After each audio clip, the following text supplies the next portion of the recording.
Okay, hello and welcome to another episode of Unwanted Football Opinions. So, today we'll be discussing about Lille.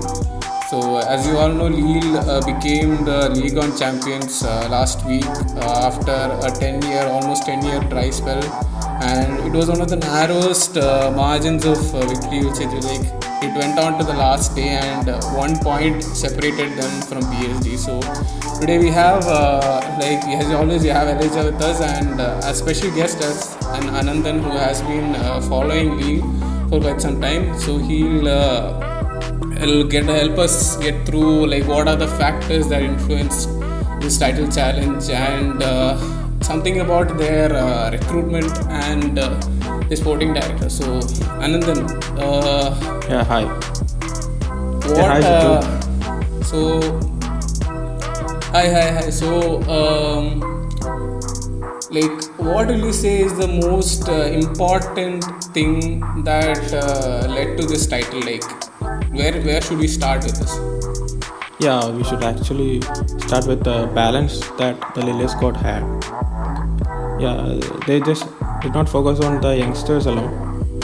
They really had a pretty good balance with experienced guys and a mix of youngsters. Yeah, that really did pay off.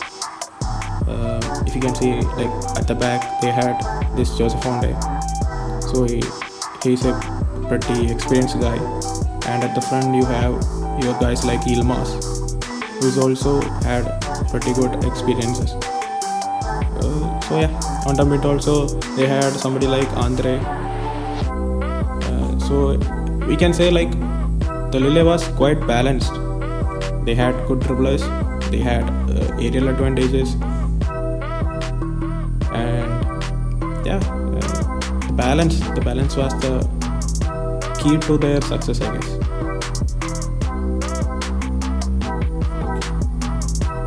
So moving on to that, what can you say about the some of these players that Lille had?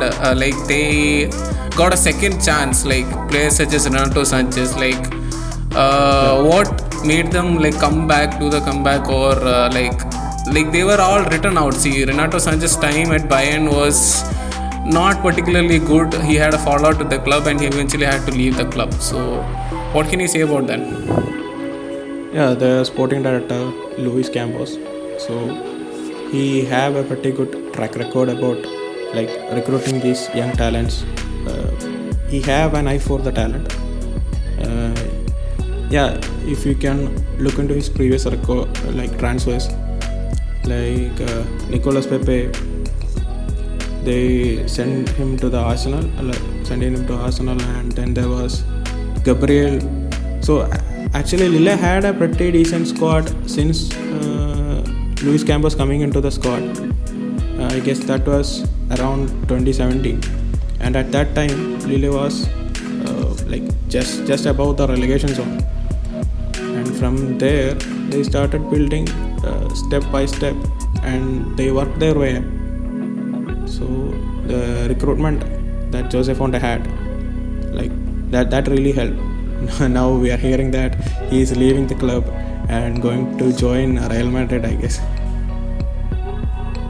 Yeah. Oh, that's big. That's huge. Most of their players are leaving. It's like I mentioned in the previous episode. It's very sad to see that. And recently, I think the goalkeeper left. Their coach is leaving. Their captain is leaving. I don't know. It's really sad to see that. Yeah. So more on Jose Fonte. Coming into that, Jose Fonte. What a revelation he has been. I think he was, I think, unknown a few years back. It's sort of like you see the story of Jamie Vardy in the Premier League. He came step by step, and eventually reached the pinnacle. Is it something like that, or is it a little different? Yeah, you can say sort of like that. Jose Fonte was playing at China. He went to China. He was there. So maybe you can say like Renato also. Jose Fonte was, maybe his career was written off. We thought like it was over. And then he came back, win the Ligue 1 with Lille. So that's sort of a fairy tale. and you could say like his teammate at his Chinese club, Carrasco, he also won the league with Atletico Madrid. So yeah, that was pretty good. Definitely, yeah. It's already hard. Like very few players after coming back from China, like put on a very decent performance back in Europe. And some of the examples you can look in the past, maybe Paulinho, to a certain extent, Barca. Axel Witsel. Yeah. Yeah, now so they were we are all hearing examples, like- but majority of Yeah, we are hearing Yeah, like continue. Oscar might be coming back from China. That sort of news are coming on. oh That will be a okay. big one. Where is he linked with any? Not sure. Possibly. The thing with people returning back to China is that China also has now introduced a wage cap to all their players. So these players who go to China for these excessive salaries and all, that time is coming to an end, because now they have a salary cap which is like cutting down salaries for some people by half, by like ridiculous amounts and all. So it's not a place where people are going to go anymore just for earning money. And so I think many of these big names that have left, or people who might have been considering a future outside, will be coming back soon. So Yeah. That's good. Yeah, that is actually, I think, that's good to hear for Chinese football, for genuinely, because like it's more opportunity for the young players there. Like they've introduced something else also. So, like even if you sign, like you can still sign a marquee player. So a significant amount of the signing you have to pay to the Chinese FA, which will be used in youth development. So that's a good thing they've done. So like finally they introduced this, because despite the money rich in what you call Chinese Super League, they were lacking performance in the continental level because of this. And as a national team, they have failed to qualify for the World Cup consecutively, I think 2-3 consecutive times, despite this heavy investment. Yeah, we are going a little bit way off topic, so back to Lille. So Yes. yeah, And like we what talked about. yeah. We talked about their like the balance they had in their squad. We talked about Luis Campos, their recruitment policies and all, but their coach, their tactical and their strategies also played a big role.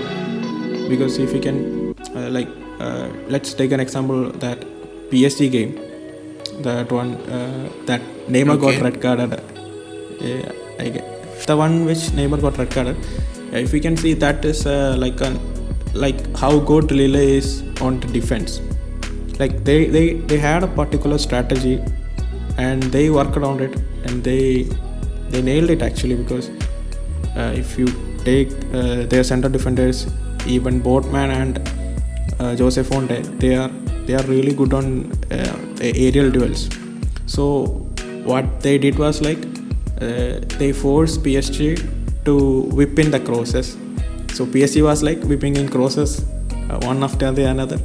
But you know what will happen if you have guys like Botman and Jose Fonte who are really good on the air. Yeah. Botman, like what a season he's having. Like he suddenly burst onto the scene, and maybe like he was kind of the favorite to go into Euro, but I think it's okay. Like there are also the under-21 tournament is also happening, so it will be good for him to experience that and come directly into the Euros. So and obviously like the goalkeeper also, Mike Maignan, I think the defense, like you can see in the number of clean sheets he kept, the effectiveness of their defense. Like this is something like we couldn't see maybe in the Bundesliga, I'm assuming. Like Leipzig also were leading, but so they couldn't keep on, like after some point they slipped, because I think the defense got a little unstable. Like is it like that? I'm not sure. Can you explain that? Yeah, Lille had pretty good defense. To put it into perspective, maybe we can say like Maignan had 21 clean sheets. So that says a lot, because they took the league. They know how to hold it. If we take into consideration of even like Leipzig or maybe you are at first maybe you can see like Leverkusen, your Gladbachs all pushing, but if you take Bundesliga as a whole, you could not point out a particular team which had been like really good at the defense, apart from the Leipzig, which was maybe we can say like best of the bunch.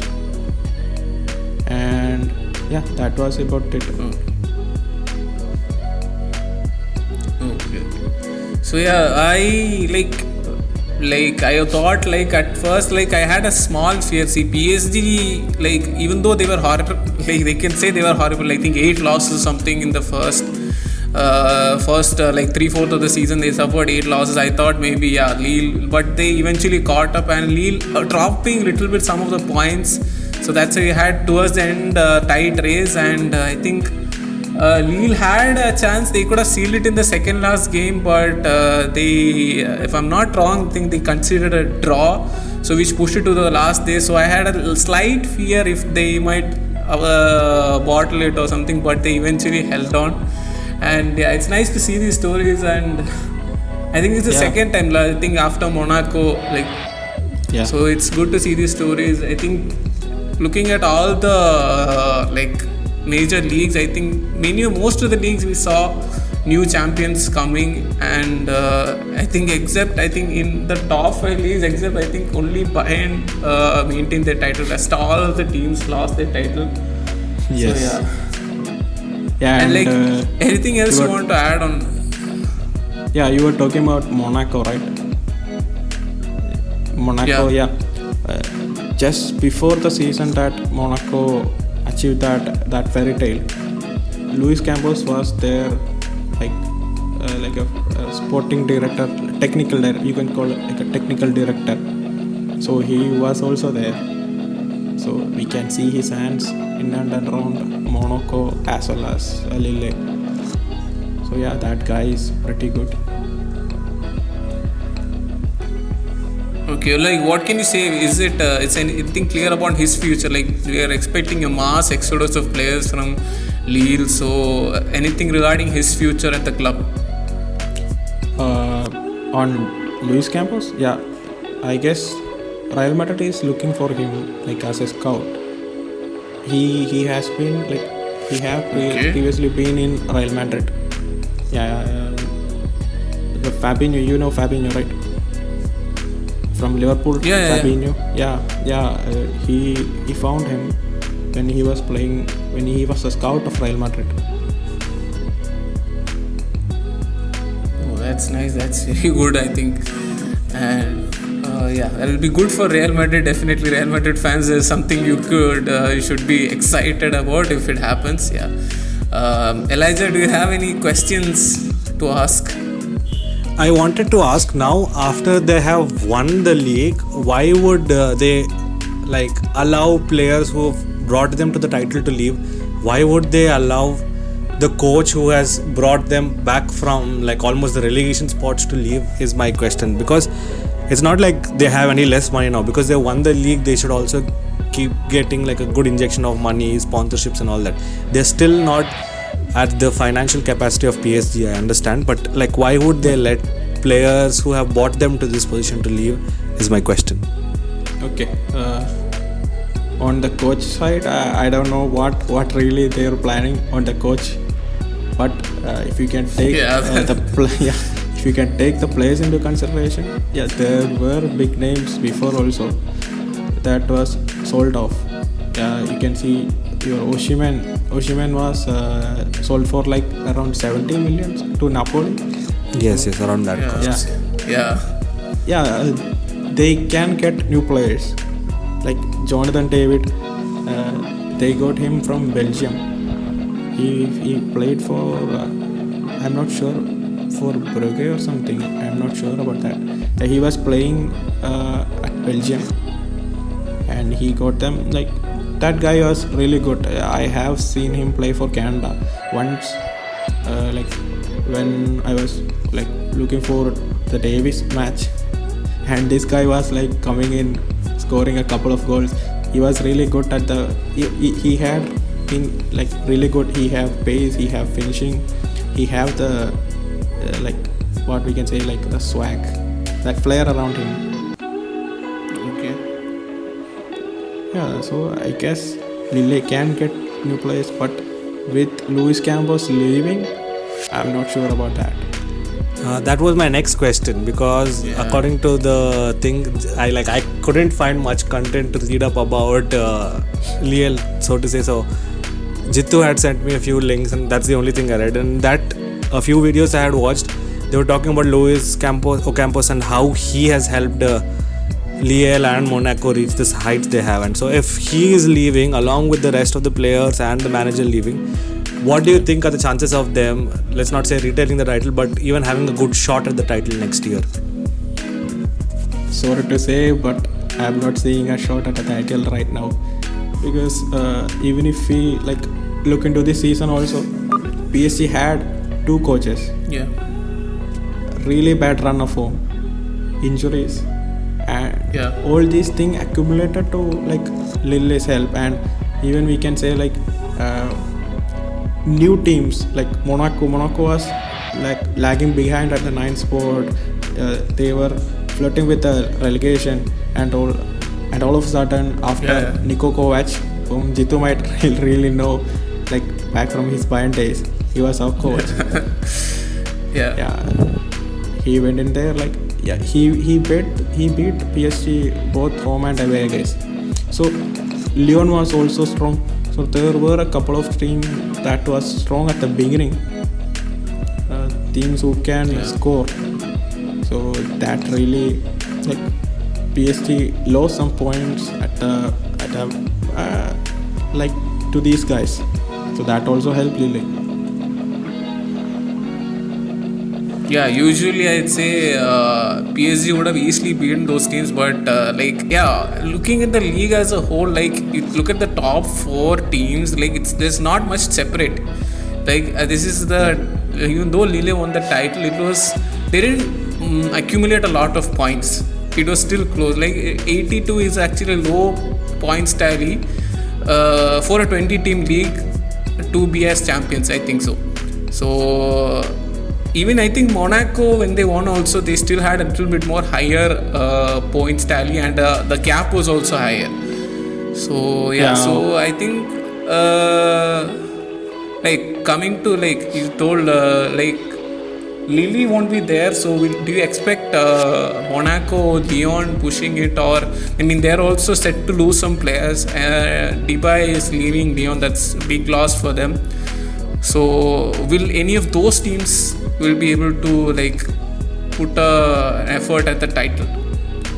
Yeah, I thought like Monaco had a shot next season, but there were news like that one of their phenomenal guys like Tchouaméni, something like that. So he has been linked to Chelsea. He is one of their top target.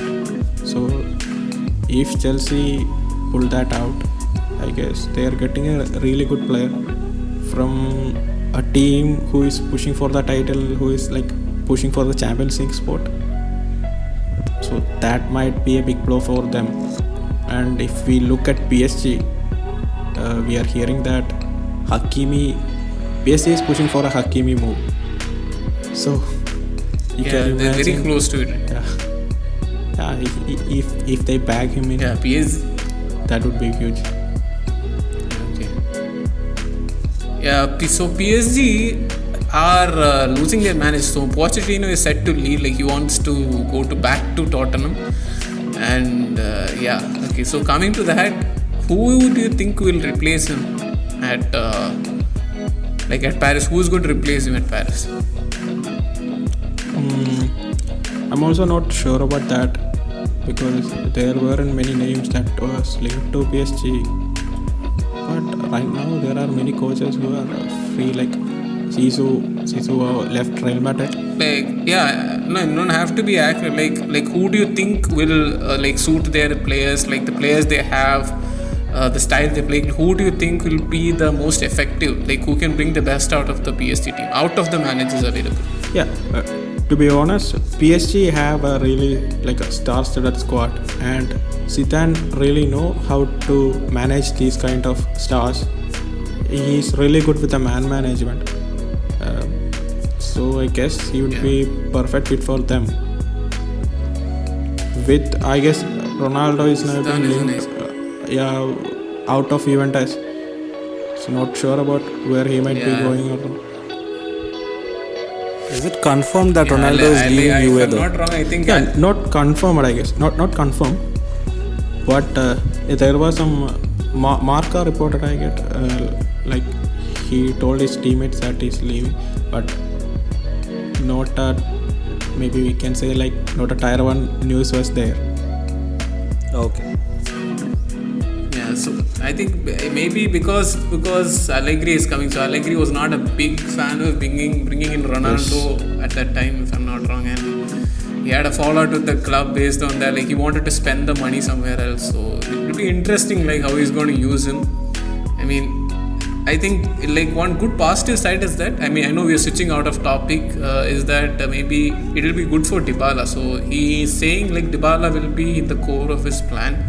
I think he was the one actually who used him properly. You can look it back into the Champions League performance against Barcelona, not few years, many years back. It's actually long back. So that was like how Dybala could do in a game, and we haven't seen that after Allegri left. Yeah. So,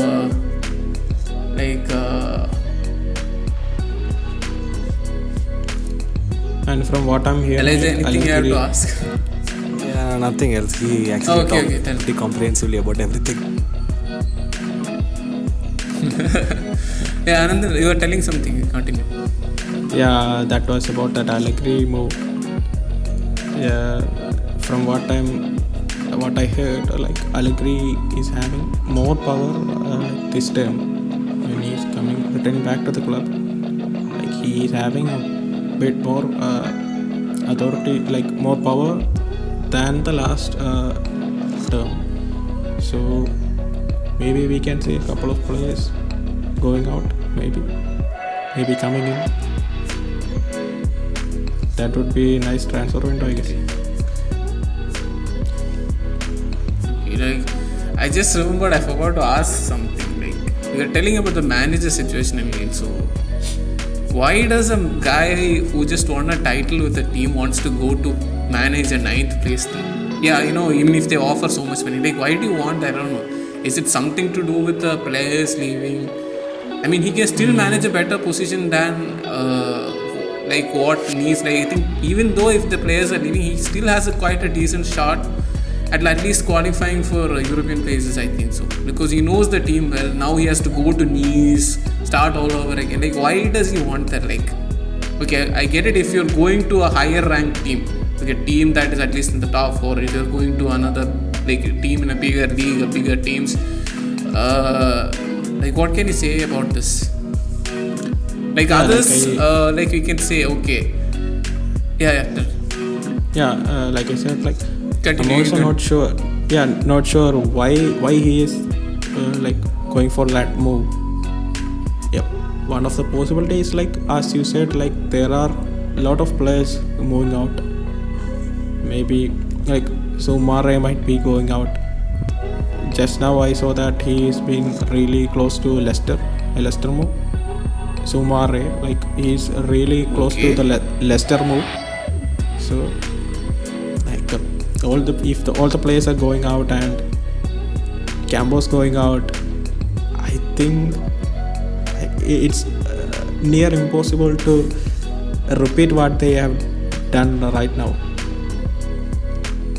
That is definitely there. They can't do that right now. It's already done. Like, they just lost their 2 key players right now, and immediately their coach. They're going to lose their sporting directors if sometimes we're not sure. Yeah, so anything else you want to add on, like something which we missed out on, something else like regarding this title race, or anything we missed out on? Do you have anything to add on? Yeah, nothing much. Like as we upload Lille's triumph, we should also take into consideration like Lyon and Monaco were really good. So maybe we can say like that also helped Lille. And it will be nice to watch these teams. It would have been nice to watch these teams playing in the Champions League next season. Maybe not Lyon. Monaco might have to play the qualification. But with the players leaving and all, I don't know what is going to happen. And I think this Ligue 1 is also like suffering from some financial issues. I don't know whether that was sorted out or that not. is their like the whole Canal Plus thingy. Yes, yeah. I think they really messed up on that. Yeah. So yeah. So I think that pretty much sums up our talk regarding League. Like it was a bit hard because like League on not much news you can get out of it, so I had to go a little bit deep. And thank you, Anandan, for joining in and contributing this your words. And Eli, do you want to ask anything or we'll finish off? Yeah, I think we're good. Yeah. Okay, It's been a pleasure, guys. Yeah. Thank you so much. Yeah. Okay, thank you for joining us. So we'll close off the meeting, and whoever is watching and listening out there, thank you for listening for so long if you reached this part now. And do follow us on Instagram, subscribe to our YouTube channel, and keep on listening to us. We'll be uploading videos every week, so thank you for joining. So this is Jittu signing off. Bye-bye. Bye-bye. Bye.